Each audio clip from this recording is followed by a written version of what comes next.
Tiya. Are you here to discuss the Women's Prize? Oh dear. Oh goodness. Okay. You ready to get started?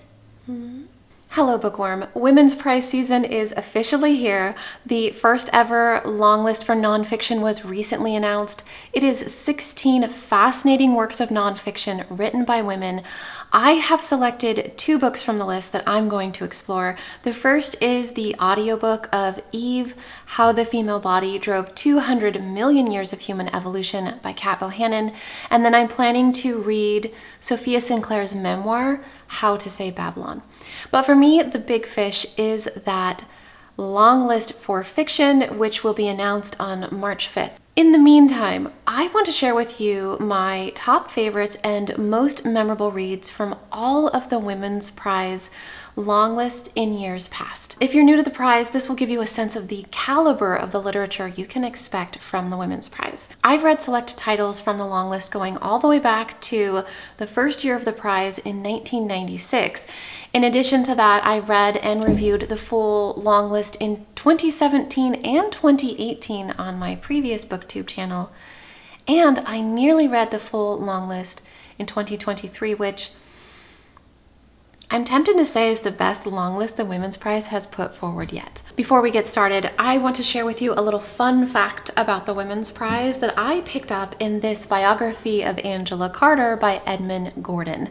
Now, Carter was one of the foremost writers of her time, and people in the literary community were shocked that her work was continually overlooked for the Booker. 2 of her works in particular were expected to be nominated for the Booker. The first was Nights at the Circus, and the second was Wise Children. Now, Wise Children was a tipping point. Not only was the book not nominated for the Booker in 1991, but when the shortlist was announced, there was not a single book written by a woman on it. As a result, plans were set in motion by a group, including Lenny Goodings of Virago, to found a prize specifically for women's fiction. This became the Orange Prize and subsequently the Bailey's Prize, but it was originally going to be known as the Angela Carter Prize, and of course now it's known as the Women's Prize. With that, let's get into my top favorites and most memorable reads of the Women's Prize for Fiction nominees from the last 28 years. I'm going through these in no particular order, starting with Hamnet by Maggie O'Farrell. This is historical fiction about a wild, free-spirited young woman named Agnes living in England in the late 16th century, where she's known as a gifted healer with extensive knowledge of plants and potions. After she marries an eccentric young writer, she supports her husband's burgeoning career on the London stage while raising their 2 children, a task that grows unfathomably difficult as the Black Plague sweeps through the land. While his name is never mentioned, we know Agnes is married to William Shakespeare, and this book seeks to examine how Shakespeare's play, Hamlet, may have been influenced by true events concerning his son, Hamnet. This book deals with love and profound loss. It's written in gorgeous, effusive prose, and the heartrending story is both hopeful and haunting. We Need to Talk About Kevin by Lionel Shriver is among the most startling works of literary fiction I have ever read. It's about a woman named Eva who comes reluctantly to motherhood and finds herself raising a strange child, a son, with manipulative inclinations and violent tendencies, who later plays a central role in a massacre at his high school. The story is conveyed through Eva's letters to her estranged husband, in which she recounts what happened with her son and wonders if her disinterest in being a mother played a role in her son becoming a monster. This book has one of the most disturbing conclusions of any book I've read. It's been 2 years since I finished reading it, and thinking of the final page still gives me chills. The Mermaid and Mrs. Hancock by Imogen Hermes Gawar is decadent historical fiction set in 1870s London and concerns a prosperous merchant whose life is upended when he meets an extraordinary woman and finds himself in possession of a dubious mermaid's corpse. This book takes the prize for the most beautiful physical edition of any book nominated for the Women's Prize, and it's just as lovely on the inside too. The setting is atmospheric, the writing is exquisite, and the narrative is adorned with brief moments of gorgeous magical realism. This story of gossip and speculation, obsession and uncertainty, desire and sensuality was Gowar's debut, and I know I'm not alone in eagerly anticipating whatever novel she publishes next. The Bandit Queens by Parini Shroff is a darkly comedic feminist thriller about a woman named Gita whose husband walked out on her 5 years ago, yet everyone in her remote village in India believes that she killed him. Gita leans into this rumor so no one will bother her, but this decision in fact becomes bothersome when other women begin approaching her as an expert in husband disposal and ask for her help with killing their no-good husbands. This is a tense, propulsive read about women being drawn together in friendship and dark sisterhood to combat misogyny in a patriarchal world. The story takes some truly unexpected turns, and the final page is incredibly satisfying. The Lonely Hearts Hotel by Heather O'Neill pairs historical fiction with magical realism in the story of 2 orphaned children born in Montreal in the early 20th century. A boy named Pierrot, who's born blue and presumed dead, and Rose, a girl whose name is derived from the bright spots of red that grace her cheeks as a baby. They grow up to be a prodigy pianist and a talented dancer, and together they dream of one day creating the most provocative circus the world has ever seen. This book is a sensational drama evocative of 1940s film noir and is adorned with fanciful similes and metaphors that draw reference to the glittering underworld the protagonists inhabit. Within its pages can be found drug addicts and gangsters, philosophical clowns, prostitutes and pornography, flamboyant artists, dauntless performers, and more. Freakish and comedic with a dash of melancholy, this one is a must-read if you're in the mood for something strange. Demon Copperhead by Barbara Kingsolver was the winner of the 2023 Women's Prize for Fiction as well as the Pulitzer Prize. This contemporary retelling of David Copperfield by Charles Dickens is an unflinching examination of institutionalized poverty and the opioid epidemic in America. The story is told in the first-person perspective of its protagonist, Demon Copperhead, a young man raised in the mountains of southern Appalachia, where he must navigate the foster care system, first love, drug addiction, and more. It's clear from the opening page that Demon has a unique voice, and Kingsolver ensures that his voice remains as authentic on the last page as it does on the first, making this a stellar narrative to consume in audiobook format. Gone Girl by Gillian Flynn is the contemporary thriller that shook the world when it came out over a decade ago and has since sold over 200 million copies. It concerns a man named Nick Dunn whose wife Amy mysteriously disappears. It takes mounting pressure from the police, the media, and Amy's distraught parents for Nick to take an active role in trying to find his wife. While the search for Amy continues, we're made privy to her diary entries, which show that the marriage was not what it seemed. Meanwhile, Nick's behavior grows increasingly evasive and deceitful, forcing those involved in the case to wonder if he's capable of murder. Gone Girl is a singular reading experience that offers sharp writing, surprising twists, and an unforgettable conclusion. The Bees by Laline Paul follows an inquisitive honeybee named Flora 717, whose aptitude for free thinking allows her to move through her caste-structured hive in a way no other bees have done before. The story is written in beautiful prose that transports readers to Flora 717's side as she navigates the myriad spaces within her hive and the outside world inhabited by adversaries like crows, spiders, wasps, and man-made hazards, as well as the weather. Flora 717's journey to protect those she loves and to think for herself is an arresting examination of maternal love and the pitfalls of organized religion. Pod by Laline Paul escorts readers to the ocean's depths for an arresting and brutal story that centers on a pack of spinner dolphins whose home waters are being destroyed by humans. The book's rich, complex story is layered with several aquatic characters, and they each receive sufficient time on the page to materialize as interesting and sympathetic characters. The book explores the consequences of overfishing and polluting the ocean, the environmental implications of certain military practices, gender fluidity, male aggression, and more. The result is a confrontational, eye-opening book that lingers on the mind long after the final page has been read. The Signature of All Things by Elizabeth Gilbert is about adventure, curiosity, and scientific discovery. It's set during the 18th and early 19th century and concerns the rise to wealth of a poor-born Englishman named Henry Whittaker and his brilliant daughter Alma, who takes an interest in the mysteries of evolution.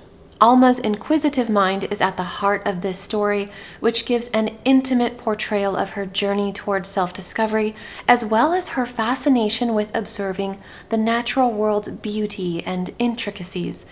She later meets a man whose paintings of orchids draw her toward a different school of thought, one centered on spirituality and the divine. Alma's exploration of her body and the world around her are described with such exquisite detail that her journey feels deeply personal and affecting. Alias Grace by Margaret Atwood is a highly unsettling story that fictionalizes the notorious murders of Thomas Kinnear and his housekeeper Nancy Montgomery in 1843. 2 people were convicted for the crime: James McDermott, who was hanged, and Grace Marks, who was sentenced to life imprisonment. The story centers on Grace Marks, who has no memory of what happened on the day of the murders.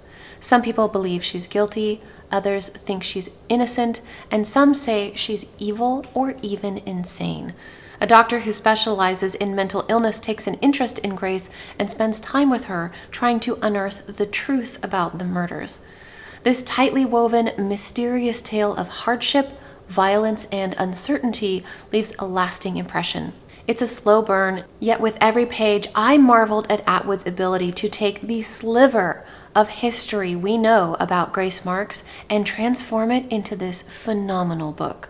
The Power by Naomi Alderman imagines a world where women acquire a supernatural ability that shifts the balance of power between the sexes. After the introductory pages, the story opens on a tense scene with an electric introduction to one of 4 primary characters.